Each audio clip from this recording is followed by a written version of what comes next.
All right, Chicago Bulls fans, I think I know what is exactly wrong with the Chicago Bulls. It doesn't matter if we trade Zach Lavine. Doesn't matter if we bring Patrick Williams back. Doesn't matter if Billy Donovan's the head coach, right? The Chicago Bulls have two issues. It is lack of urgency and lack of energy. That is the reason why this team is absolutely so inconsistent. One day they look like a team that perhaps is just a piece away from making a deep run in the Eastern Conference. The next day they look like a team that should not be a part of the National Basketball Association. And I think that it comes down to just one thing. Or two things, really. Lack of urgency and lack of energy. That is what we are going to talk about in today's video. I'm going to be breaking down the Chicago Bulls versus the Orlando Magic and how we basically showed a lack of urgency and a lack of energy today. This is Rico Greenhowe, another episode of Bulls Digest. And before we jump into it, guys, wanted to let you know that 73.9% of you that watch the videos are not subscribers. Make sure you hit that subscribe button so you can stay up to date with the latest news and happenings of your Chicago Bulls. And with that being said, guys, let's jump into it. Breaking down this horrible loss to the Orlando Magic today. I mean, it was just terrible. Just terrible. Absolutely terrible. Trash effort from the Chicago Bulls. Just disappointing all around, guys. And it comes down to one thing, really, or two things. Lack of urgency and energy. I keep saying that. Lack of urgency and energy is really what the key has been. And I will say this about the Chicago Bulls, being a Chicago Bulls fan. When we lost Michael Jordan, we lost Scottie Pippen, Longley, Dennis Rodman, and all those guys like that, the team sucked. It was terrible. Like, it was absolutely terrible. And you knew that they were terrible. Like, the team was just cold, period. But every time I tuned in to WGN, I knew what I was going to get every time I tuned in, right? When the Chicago Bulls went on to finally start to get good again, when we finally got Derrick Rose, we got Ben Gordon, we got John Salmon, right? We had Kurt Heinrich. We had a young Joakim Noah, right? We were starting to make our rise. We were actually pretty hot then. This team is lukewarm. One day it's good, and then the next day it's terrible. This is the only Chicago Bulls team that I can remember that has been this inconsistent. I don't understand how a team could be this inconsistent. And I know we've had a lot of injuries, guys. I totally get it. I know that we had our best defender out and he's been hot as of late with Alex Caruso. I get it. But for us to have this type of showing is just, it's inexcusable. It's really inexcusable, guys. And so let's go into the box score and what we had tonight. And so looking over here, first of all, let me give DeMar DeRozan his roses yet again. Okay, for all the people out there that are in the comments saying DeMar DeRozan has to go, DeMar DeRozan showed up and he showed out in the fourth quarter. And once again, he shows you why he has to be on this Chicago Bulls team, because he's one of the most consistent players for us. Look, he had 30 points. He was plus 12 in the box score, which is absolutely huge. Once again, his willingness to distribute the ball in the correct situations with the 5 assists. I get he didn't shoot the greatest percentage tonight, but it wasn't terrible either. And look at the minutes yet again. The guy put up a big 40 minutes for us. Now, let's look at the next stat line, guys. Look at what Vooch did for us. All right. For the people out there that said that we need to get rid of Vooch, this is why we say we have to get rid of Vooch. 8 points, negative 14 in the box score.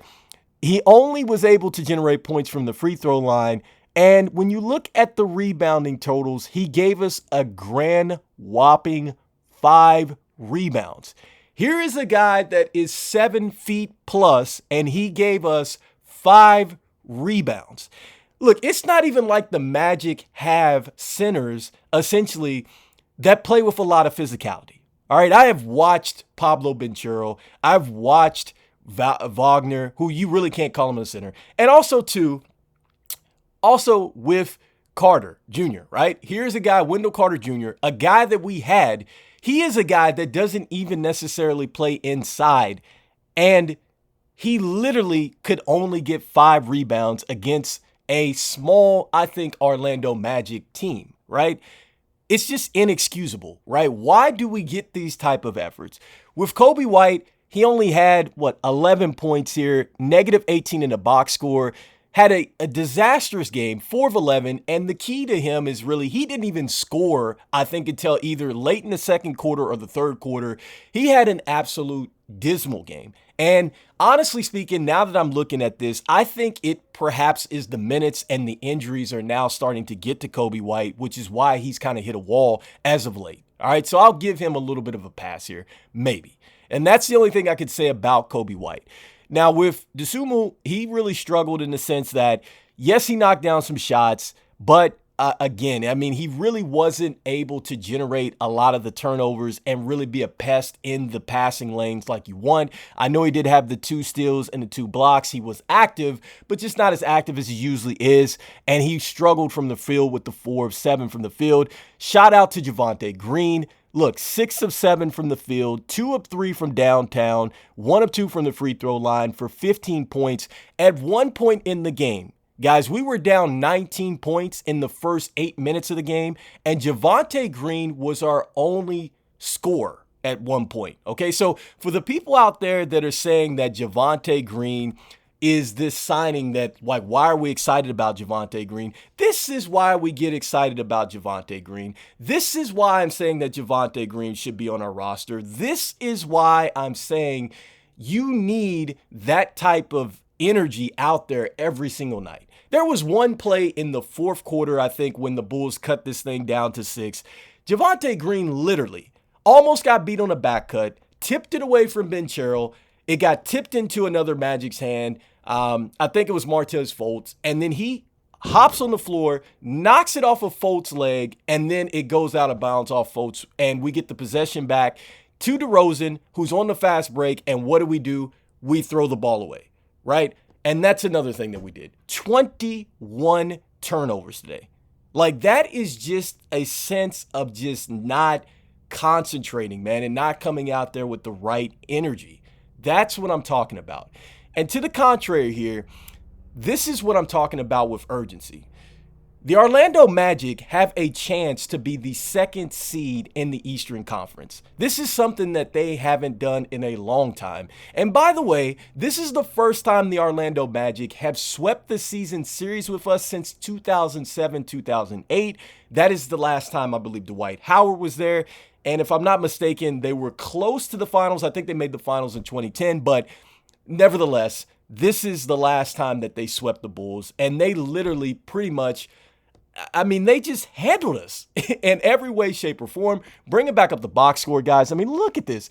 Ben Sherrill looked like a guy that was playing in the Summer League or playing in LA Fitness against people. I mean, look, plus 24 in the box score. I don't know if I've ever seen that in a box score before. Plus 24. 24 points, guys. 7 of 8 from the free throw line. I mean, the guy was 6 of 17 from the field. Literally, look, 6 rebounds, 5 assists, just filled up the stat sheet on us, guys. I mean, Wagner went out with an ankle injury. He had 16 points. Wendell Carter had 11 here. You had Jalen Suggs, who had 19 as well. And then off the bench, Martez Fultz has 17 too. Total number 2, looking at the 3-point percentages here. I told you guys a couple nights ago, whenever a team gets 11 3-pointers on us, generally we are on the losing end of that. Anytime that we get a team to shoot under 11 3-pointers, we were 16-3, and that was counting the last game that we played. We only had 6 3-pointers here, 6 of 20 here. I told you about the 21 turnovers, which you see there in the box score, guys. And you can see that from our bench here, Andre Drummond. Let me go ahead and give my man his flowers as well. 14 points, got another double-double as well. And to go back to on the last video, guys, I know we were talking about Andre Drummond, and I did give him his flowers, and I was saying that we had 4 people who actually had double-doubles there. So we made history. That had not happened since 2003. So I want to just put that out there for the people that actually looked at that video as well. Definitely appreciate you guys checking it out. Now, listen, man, this was just, again, lack of urgency, lack of energy. I don't care who's on the roster. I don't care who the Bulls go out and get. I don't care what the situation is at the coaching standpoint. If you don't come out with a lack of urgency and you don't come out with urgency and you don't come out with energy, you're going to lose just about every basketball game. And that's exactly what the Magic did and what the Bulls did not do. Right? They played like they were playing for something. Even though they're not in a play-in situation, they're scrapping to get to the better seed. They're scrapping to go ahead, and they're actually setting a culture for this young group that's taken a lot of licks. Give them credit. They lost a lot of games.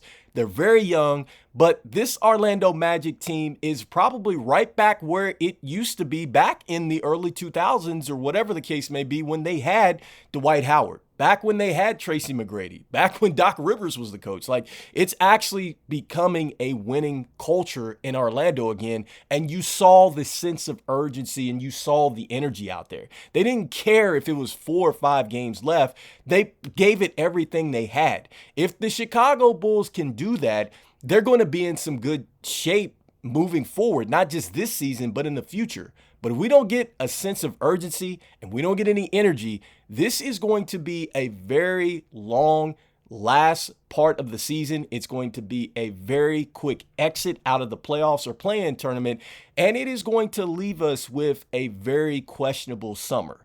Let me know what you guys think. Is it the lack of urgency and energy that the Bulls are lacking? Do you guys think that it's still going to come down to a lot of pieces that the Bulls need? Is it a coaching change? What is going to get this Chicago Bulls team to be consistent? Let me know in the comments. Once again, this is Rico Greenhowe. This is Bulls Digest. And even though I just crushed my Chicago Bulls, I'm still with us, baby. Let's go, Chicago. I'll see you guys on the next one. Peace. Go Bulls.